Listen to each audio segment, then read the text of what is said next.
శంభో శంకర హర మహాదేవ ఓం నమ శివాయ ఓం నమ శివాయ ఓం నమ శివాయ. మాతా కనకదుర్గ తుయిద్దయ వనదేవతల సుమ్మక్క సారక్క తుయిద్దయ ఈశ్వర పరమేశ్వర ఓంకారేశ్వర విఘ్నేశ్వర వినాయక గణనాయక తుయిద్దయ కంచి కామాక్షి మధుర మీనాక్షి తుయిద్దయ తుల్యాపుర భవాని తుయిద్దయ బాసర సరస్వతి దేవత తుయిద్దయ వేదమాత గాయత్రి మాత తుయిద్దయ రాజరాజేశ్వరి దేవత తుయిద్దయ కొల్లాపూర్ మహాలక్ష్మి తుయిద్దయ ఈశ్వర పరమేశ్వర ఓంకారేశ్వర విఘ్నేశ్వర వినాయక గణనాయక తుయిద్దయ. ఇప్పుడు మనం 2023వ సంవత్సరం డిసెంబర్ నెల 16వ తేదీ నుంచి 31వ తేదీ ద్వాదశ రాశుల్లో 8వ రాశి వృశ్చిక రాశి వారి జ్యోతిష్యం చూస్తున్నామండి. గవ్వల శాస్త్రం, ఈ గవ్వల శాస్త్రాన్ని చింతామణి శాస్త్రం, లకుట ప్రశ్న శాస్త్రం అని చెప్తారండి. వృశ్చిక రాశి వారి పేరు మీద 9 గవ్వలు 3 సార్లు వేసి వాటిని లెక్కబెట్టి వారి జ్యోతిష బలం ఎలా ఉందో భూత భవిష్యత్తు వర్ధమానం శుభయోగం అశుభయోగం కర్మయోగ బలం చూద్దామండి.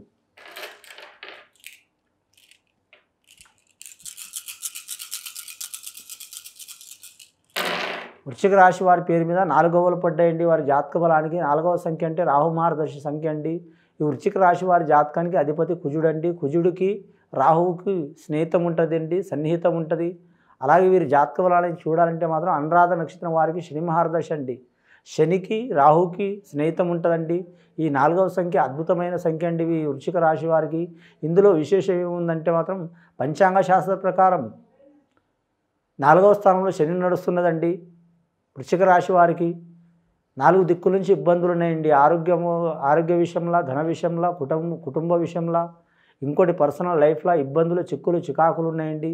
ఆ చిక్కులు చికాకులు వెళ్ళిపోవాలంటే మాత్రం 4 దిక్కుల నుంచి మాత్రం వీరు ప్రయత్నాలు చేస్తే తప్పకుండా ఫలితాలు కలిసి వచ్చే అవకాశాలు ఉన్నాయండి. 4 దిక్కుల నుంచి అంటే 1 స్నేహితులతోని, 2వది కుటుంబ సభ్యులతోని, 3వది దైవ సంబంధం నుంచి, దేవుడి పూజ నుంచి, దేవతల పూజ నుంచి, 4వది వీరి జాతక బలంలో చూడాలంటే మాత్రం ధనం ఖర్చు పెట్టైనా సరే మాత్రం 10 రూపాయలు ఖర్చు అయినా సరే మాత్రం పని చేసుకోవడం. తప్పకుండా వీరి జాతక బలానికి విశేషమైన యోగం గవ్వలు పడ్డాయండి. కాకపోతే మాత్రం చతుర్థ స్థానంలో శని ఉన్నది కాబట్టి ఆరోగ్యంలో ప్రభావం కనిపించే అవకాశాలు ఉన్నాయండి. మానసికంగా కానీ శారీరకంగా కానీ ఇబ్బందులు వస్తాయి, స్త్రీలకు కానీ పురుషులకు కానీ. కానీ 20 నుంచి 30 ఏళ్ళ లోపల ఉన్న వారికి విద్య విషయంలో ఇబ్బందులు వస్తాయండి. 30 నుంచి 40 ఏజ్ ఉన్న వారికి ఆరోగ్య విషయంలో ఇబ్బందులు వస్తాయండి. 40 నుంచి 50 ఏజ్ ఉన్న వారికి మాత్రం గృహ విషయంలో ఇబ్బందులు వచ్చే అవకాశాలు ఉన్నాయండి. కానీ విద్యార్థులకు మాత్రం విద్య విషయంలో మాత్రం తప్పకుండా మంచి ఫలితం ఉంటుంది. జ్యేష్ఠ నక్షత్రం వారికి మాత్రం శుభయోగం ఉన్నదండి. అనురాధ నక్షత్రం వారికి మిశ్రమ ఫలితం ఉన్నదండి. ఆంజనేయ స్వామి ఆరాధన చేయటం చాలా వరకు మంచిదని వచ్చిందండి. 2వసారి గవ్వలేసి చూద్దాం వీరి పేరు మీద, వృశ్చిక రాశి వారి పేరు మీద.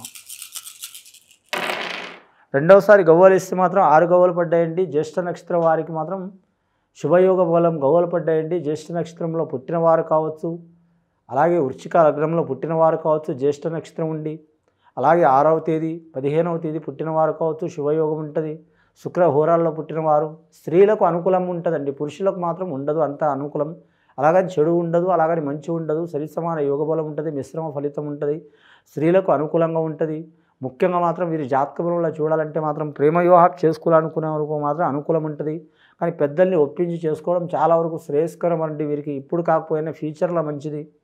నీళ్లు రాకముందే కట్టుకోవాలనుకుంటారండి. నీళ్లు రాకముందే గోడ కట్టుకోవడం, కట్టుకోవడం మంచిది. నీళ్లు వచ్చిన తర్వాత ఎవరు ఏం చేయలేరు. ఇలా వివాహం చేసుకున్నందువలన ఇప్పుడు అవుతుంది, కానీ ఫ్యూచర్లో మాత్రం పెద్దలు చెప్పనందువలన ఇబ్బందులు పడే అవకాశం ఉంటుంది. పెద్దల్ని ఒప్పించి చెప్పి చేసుకోవడం చాలా వరకు వారి ఫ్యామిలీకి వారికి చాలా మంచిది. అటు 7 తరాలకు ఇటు 7 తరాలకు మంచిది. కానీ వీరి జాతక బలంలో చూడాలంటే మాత్రం కొన్ని పర్సనల్ లైఫ్లో కొన్ని ఆటంకాలు, చిక్కులు చికాకులు వచ్చే అవకాశం ఉంటుందండి.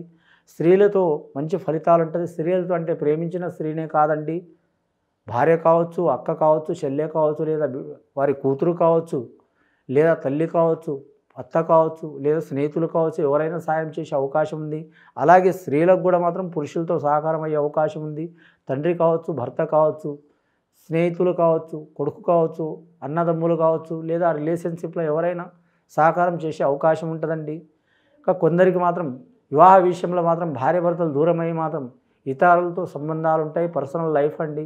అలాంటి దాంట్లో మాత్రం కొన్ని చిక్కులు చికాకులు అయితే తప్పవండి. వారి జాతకంలో జాగ్రత్తగా ఉండాలి. ఇక ముఖ్యంగా స్త్రీలు మాత్రం అమ్మవారికి ఆరాధన చేయటం చాలా మంచిది. కానీ మాత్రం అష్టలక్ష్ములకు పూజ చేయటం, అలాగే దుర్గామాతకు పూజ చేయటం, ఆది పరాశక్తికి పూజ చేయటం చాలా మంచిది. దీపం పరబ్రహ్మ స్వరూపం ఉన్నారు. ఖచ్చితంగా అమ్మవార్లకు మాత్రం దీపం పెట్టడం, అలాగే అష్టమూలిక గుగ్గిలం వేయటం, ధూపం వేయటం చాలా మంచిది. అలాగే అష్టమూలిక గుగ్గిలం కాకుండా అష్టమూలిక తైలంతో దీపం పెట్టడం చాలా వరకు శుభయోగం అయ్యే అవకాశం ఉందండి.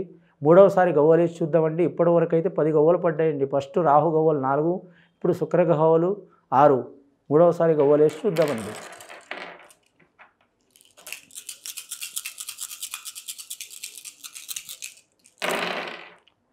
మొత్తం వీరి జాతకంలో 5 గవ్వలు పడ్డాయండి. 5వ సంఖ్య కూడా వీరికి వదిలిపెట్టట్లేదండి. వీరి జాతక బలంలా ముఖ్యంగా వ్యాపారస్తులకు కలిసొచ్చే అవకాశం ఉందండి.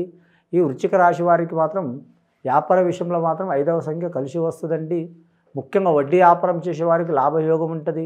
అలాగే వీరి జాతక బలంలో చూడాలంటే వ్యవసాయ విషయంలో కూరగాయల వ్యాపారం చేసేవారికి కలిసి వస్తుంది. పండ్ల తోటల వారికి కలిసి వస్తుంది. రొయ్యల వ్యాపారం, చేపల వ్యాపారం చేసేవారికి కలిసి వస్తుంది. కానీ మాత్రం ఇనుము వ్యాపారం చేసేవారికి కలిసి వస్తుంది. కానీ ఇతర వ్యాపారం చేసేవారికి అంతగా కలిసి రాదండి. ఆరోగ్య విషయంలో జాగ్రత్తగా ఉండాలి. మొత్తం వీరి జాతకంలో చెప్పాలంటే 15 గవ్వలు పడ్డాయండి. రాహు మహర్దశ కలిసి వస్తుంది. రెండవది శుక్ర మహర్దశ కలిసి వస్తుంది. ఇప్పుడు బుధ మహర్దశ. 3 గ్రహాలు కూడా మాత్రం వీరికి అనుకూలంగా ఉన్నాయి. కానీ మాత్రం కొందరికి రాహుగ్రహం ఉచ్చ స్థానంలో లేకుంటే ఇబ్బందులు ఉంటాయండి. దాని కొరకు అమ్మవారికి పూజ చేయాలి. కొందరికి శుక్ర మహర్దశలో నీచస్థానంలో ఉంటే సంతాన విషయంలో కానీ, సంసార విషయంలో కానీ, కుటుంబ విషయంలో కానీ దుర్వ్యసనాలు పాలయ్యే అవకాశం ఉంటుంది. సంసారం మాత్రం రాముడు ఒక దిక్కు, సీత ఒక దిక్కు అయి చాలా దూరమయ్యే అవకాశాలు ఉంటాయి. కోర్టు కేసులు, తగాదాలు ఉంటాయండి. 6వ సంఖ్య శుక్ర మహర్దశ ఉన్నవారికి అసొంటి చిక్కులు చికాకులు వెళ్ళిపోవాలంటే నవగ్రహాలతో పాటు శుక్రుడికి పూజ చేసి మాత్రం ఖచ్చితంగా మాత్రం అమ్మవారికి పూజ చేయాలండి. అమ్మవారితో పాటు మాత్రం దుర్గామాతతో పాటు శివుడికి కూడా పూజ చేయాలండి. లక్ష్మీదేవతకు పూజ చేస్తే విష్ణుమూర్తికి కూడా పూజ చేయాలి. చాలా మంచిదండి. లేకుంటే మాత్రం ఎవరితో మాత్రం సద్బ్రాహ్మణులతో పూజ చేయించినా కూడా చాలా మంచిగా ఉంటుందండి. మూడవది బుధ మహర్దశ 5వ సంఖ్య. అంటే ఇది జాతకానికి బుధ మహర్దశ 5వ సంఖ్య ఉచ్చస్థానం ఉంటే ఉద్యోగ విషయంలో, ఆరోగ్య విషయంలో, సంతాన విషయంలో కలిసి వస్తుంది. అలాగే బోధన రంగంలో కలిసి వస్తుంది. కంప్యూటర్ రంగంలో కలిసి వస్తుంది. ఆరోగ్య విషయంలో కలిసి వస్తుంది. అలాగే వీరి జాతక బలంలో చూడాలంటే లెక్కల శాస్త్రంలో కలిసి వస్తుంది. చార్టెడ్ అకౌంటెంట్ వాళ్ళు ఉంటారు, వారికి కూడా కలిసి వస్తుంది. లాయర్లకు కూడా కలిసి వస్తుంది.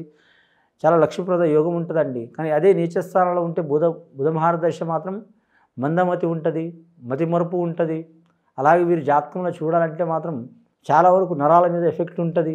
అలాగే మాత్రం మైండ్ మీద ఎఫెక్ట్ ఉంటుంది, బ్రెయిన్ మీద ఎఫెక్ట్ ఉంటుంది. అసలు చిక్కులు చికాకులు ఉన్నవారు మాత్రం ఖచ్చితంగా విష్ణుమూర్తి ఆరాధన చేయాలండి. విష్ణు సహస్రనామాలు చదవాలి పురుషులు. స్త్రీలు మాత్రం లలిత సహస్రనామాలు చదవాలి. చేస్తే చాలా వరకు శుభయోగాలు కలిసి వస్తాయండి. ఇది విని చూసి ఆచరించే వారికి గొప్ప ఫలితాలు కలుగుతాయండి. వృశ్చిక రాశి వారికి తప్పకుండా మంచి ఫలితాలు కలుగుతాయండి. శుభం భూయాత్.